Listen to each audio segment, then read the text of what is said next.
पूर्ण परम ब्रह्म ज्योतिस्वर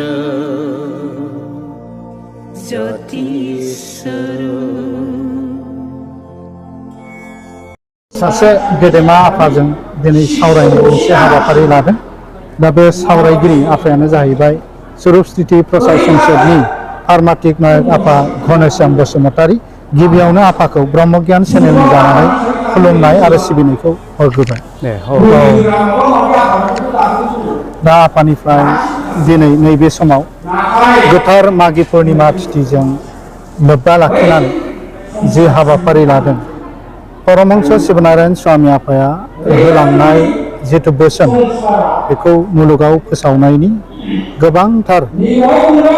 हाबाफारि लानानै दा बेवहाय परमहंस शिवनारायण स्वामी आफाया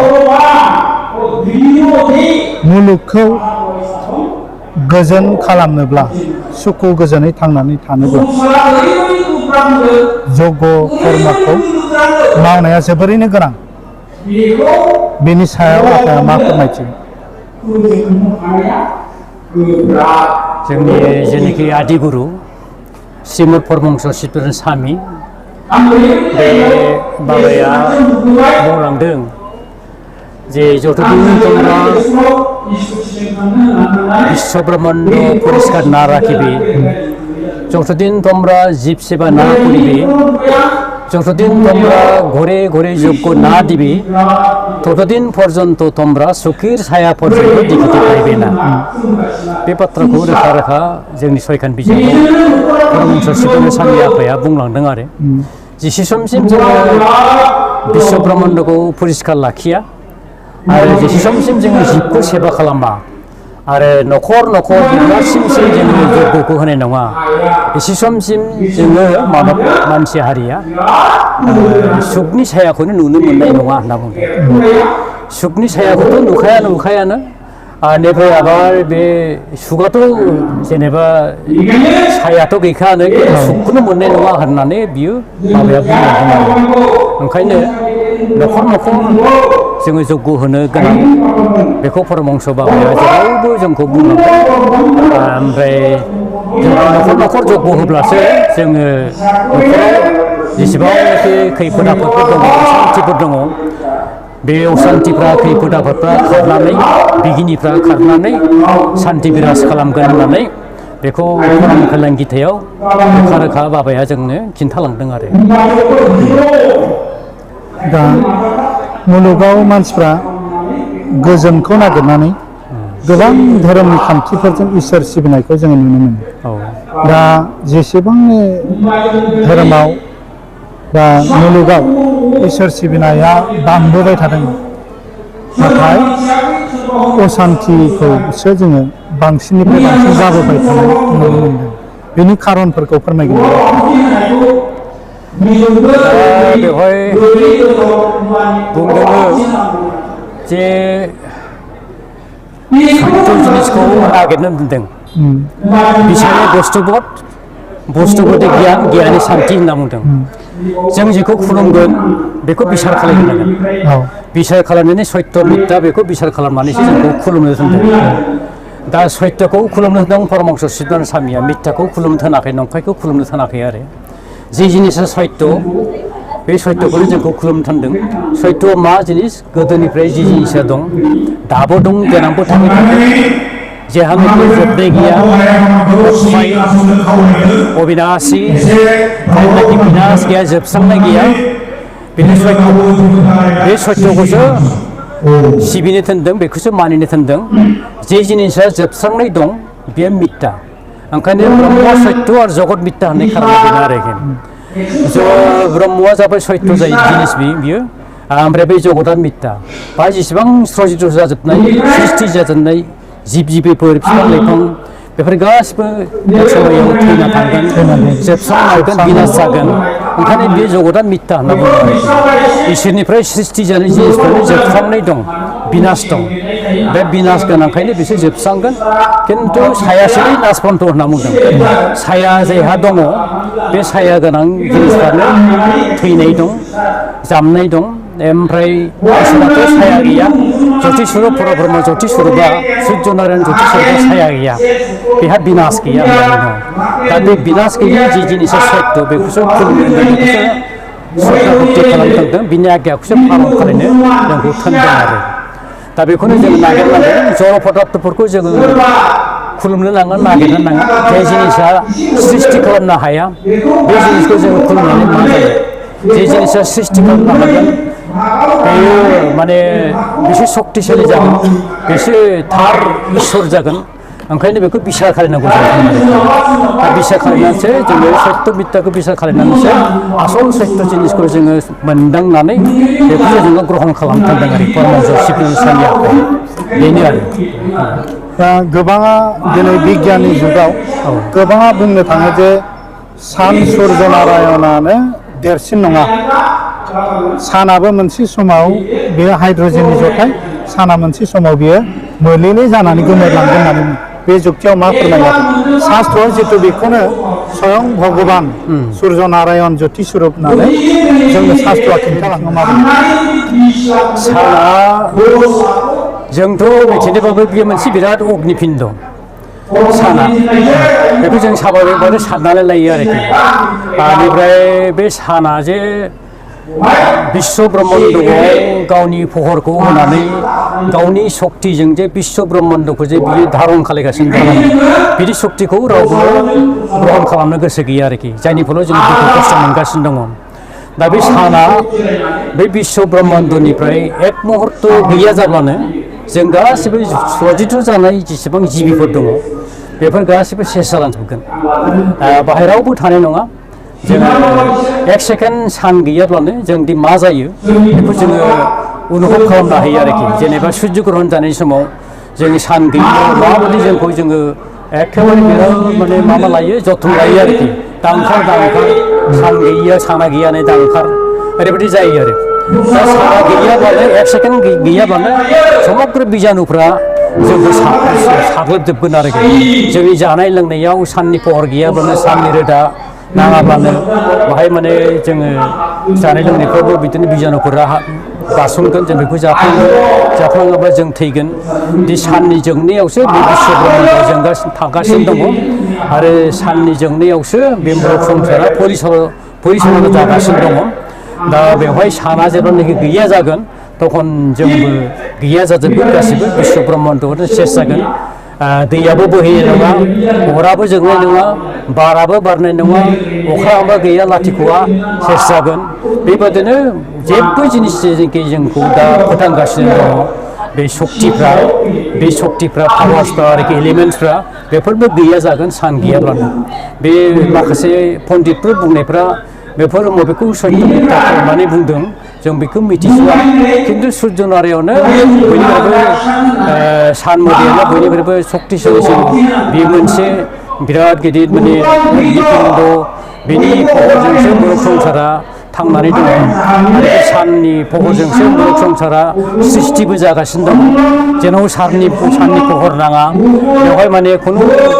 बिफां लाइफां बियो मोजां भाबै रोदोमनाय नङा जोंबो साननि पहर मोनाब्ला जोंनि देहाफ्राबो थिग जानाय नङा जोंनि साननि रोदायासो साननि पहर होनायावसो जोंनि देहाफ्रा थाबद जादों बेनिफ्राय बे साननि रोदायानो जोंनो जेनेबा बिगियानाव भिटामिन डि सृष्टि खालामदों बे भिटामिना साननि रोदानिफ्राय जों मोनदों आरोखि जायनि फलाव जोंनि देहाया बे साननि पहर नांनायाव जोङो थाबद जादों अन्तत नङाब्लाबो 15 मिनिटसोआ फुङाव साननि रोदाखौ जोङो लानांगौ होनना बुंदों साननि पहरखौ जों लानांगौ होनना बुंदों ओंखायनो बाहायनो जोंनि देहाफ्रा थाबद जायो आरो आच्छा जोङो धोरोम फोथायग्रा हिसाबै शास्त्रनि बोसोनखौ जोङो मानिनानै सोलियो नंगौ दिनै बिगियाननि जुगावबो गोनोखोखा साइन्सआ सानाव मा दंमारो थारैनो बेखौ थांनानै दासिमबो बिथांमोना गेबेङै खिन्थानो हायाखै बेखायनो जोङो सानो परमहंस शिवनारायण स्वामी आफाया सासे ग्रेट साइन्टिस्टबो होमबा सासे बिराद गिदिर बिगियानगिरि बे परमहंस शिवनारायण स्वामिया जायनि थाखाय बे आफाया खोन्थालांदों बे साननि दारैनो गासैबो सृष्टिया जाजोबदों होननानै जोङो बेखौसो फोथायगोन जिहेतु साइन्सआ दिनैनि दिनाव बुंदोंब्लाबो साना मा धातुजों दाजानाय आरो बियो माबोरै माबे गोहोजों माबोरै जोंबाय थादों बेखौ दासिमबो बिगियाना आबुङै बिजिरनो दाबो हायाखै आरो बेखौ दासिमबो थांनानै बिनि बाहागोफोरखौ नुहैयाखै बेखायनो जोङो परमहंस शिवनारायण स्वामी आफानि जिथु शास्त्रआव लिरनानै गालांनाय बोसोन बेखौनो जों सैथो होननानै दिनैसिम फोथायबोदों नङा होमबा आफा? दा जोबथानाय सोंलु मुलुगनि बयबो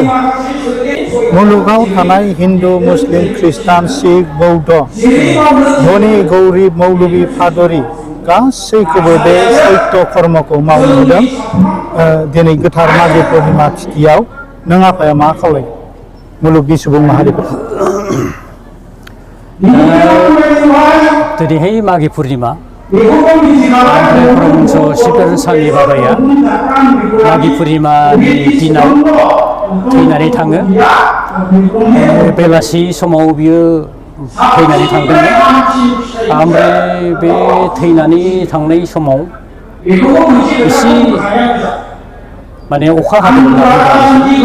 बे अखा हानाया जेनेबा एसे सर्ट व्यक्ति बे सर्ट व्यक्ति थैनायाव अखा हायो होननानै एसे बुंनाय दङ दा बेफोर माने पण्डितफोरनि राव आरो दा जायखिजाया माने दिनैनि दिनाव परमहंस शिवनारायण स्वामी जोंनि जेनाखि सत्य धर्मनि आदिगुरु बे थैना थांदों दा जोंनि स्वरुप स्थिति प्रसाद संसदआ दिनैनि दिनखौ बे थैनि दिनखौ मोनसे शास्त्र दिबस समाय होननानै जों बेखौ परिगणित खालामनानै बिनि दिनाव जोङो आहुति होनानै यज्ञ होनानै जाहाथे जोङो मुलुगनि सबबो जिबखौ माने फालन खालामनायाव जोङो इसोरखौ एसे सन्तुष्ट खालामनो हायो बे यज्ञनि माध्यमजों बे सृष्टियाव जों एसे हेफाजाब हरनो हायो दिनखालि दिनखौ जोङो लानानै बिनि सानखौ जों स्मरण खालामनायजों लोगोसे जाहाथे जोङो भक्तफ्रा सत कर्मखौ मावनानै बिनि मावनाय खामानिखौ जों हेफाजाब होनो हायो बिनि थाखाय जों दिनै बे दिबसखौ बे कर्मखौ जों बे अनुष्ठानखौ जों मावदों आरो दा जाहाथे मुलुगनि मानसिफ्रा परमहंस शिवनारायण स्वामीनि जेसेबांनाखि उपदेशफोर दङ बे उपदेशखौ लायोब्लानो पालन खालामब्लानो सुख आरो सान्थि होननानै गावनि सयखान बिजाबाव रोखा रोखा लिरलांदों यज्ञ होब्लानो जे बायुमण्डला सतन जायो बायुमण्डल सतन जाब्लानो जे एखेबारे माने बे विश्व ब्रह्माण्डआ मोनसे सतन जागोन जायनि दारै परिष्कार जागोन जायनि दारै माने सुख आरो सान्थिखौ मोनगोन बेखौथ' गावनो बुंलांखाबाय आरो बेखौ जायनाखि मावगोन बेबो माने गियानफोरखौ अर्जन खालामनानै समुद्रसि सम्पन्न बेयो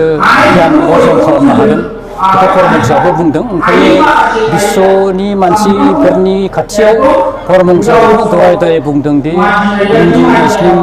जेसेबांनाखि ख्रिस्टान जेसेबांनाखि मनुष्यफोर दङ माने पण्डितफोर दङ ऋषिफोर दङ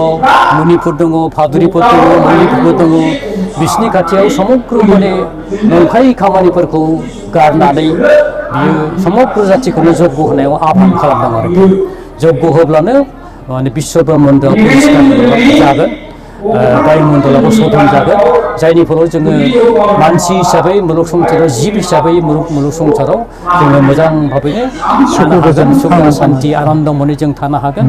सबबो बिराजमान जागोन आनन्दआ बेखौनो बियो जोंखौ बिथोन होलांदों दा बेखौनो मावनो थाखाय जों मानसिफ्रा आवगायबोनांगौ दा मानसिफोरखौ आवगायबोनो हानायाथ' जोङो बे क्षुद्र कयेकजन मानसि जोङो ब्रह्म धर्मावलम्बी बा सत्य धर्मावलम्बी मानसिल' जों माहायथो हानो बेखौ उपदेश बा बिनि निर्देश बा बिनि आशिर्बादखौ लानानै जोङो मावनो थाखाय लासै लासैनो जोङो बे सेस्था खालामगासिनो दङ आरो खालामबाय थागोन लानायफ्रा लागोन आरो अगियानफ्राथ' जेनेबा लानाय नङा लायोब्लाथ' गावबो सान्थि मोनगोन आरो गावबो सान्थि मोनसे मोननानै मालायनोबो बेखौ सान्थिखौ बिराज खालामनो हागोन फोसाबनो हागोन दस्राखौ सासे मानसिया जिया मोजां जायोब्ला बिनिफ्राय आरो सासे मानसि मोजां जाबावा होमबा जागोन। थिग बेबायदिनो जोंबो जुदि साफा साफा बेबायदिनो मावथि जानानै सासे सक्तिशालि सासे गियान गोनां खर्मि जानानै जुदि जोङो ओंखारोब्ला समग्र मानब जाथिखौनो जों जुदि मावजोबहोनो हायोब्ला बे जग्य कर्मखौ बे गियान उपासनाफोरखौ होमब्ला जोङो प्रत्येक मानसिफोरखौनो जोङो मावहोनो हागोन आरोखि परमहंसआ बुंदों नोंसोर सिगाङाव मावग्रोदो नोंसोर सिगाङाव मावग्रोनानै देखायग्रो होमब्ला समग्र मानब जाथिखौनो नोंसोर मावहोनो हागोन होननानै बे फुलग्रन्था बुलि परम कल्याण गीता बेफ्राव गासिनो बुंलांदों आरोखि बे खोथाया रोखा रोखा दं आरो दिनै बे समाव आफानिफ्राय जोङो मागि पुर्णिमाजों लोब्बा लाखिनानै माखासे शास्त्रनि यज्ञनि आरो मुलुगनि सुबुं माहारिया गोजानै थांनानै थानोब्ला गोजोनै थांनानै थानोब्ला जोङो मा मावनांगौ बेफोर गासै बाथ्राफोरखौ जों दिनैनि बे सावरायनायनि गेजेरजों जोङो गेबेङैनो मिथिनो हाबाय दा जोबथानायाव आङो फिन खेबसेबाव ब्रह्म गियान चेनेल जानानै आफानिसिम खुलुमनाय आरो सिबिनायखौ आं जासिबावबाय।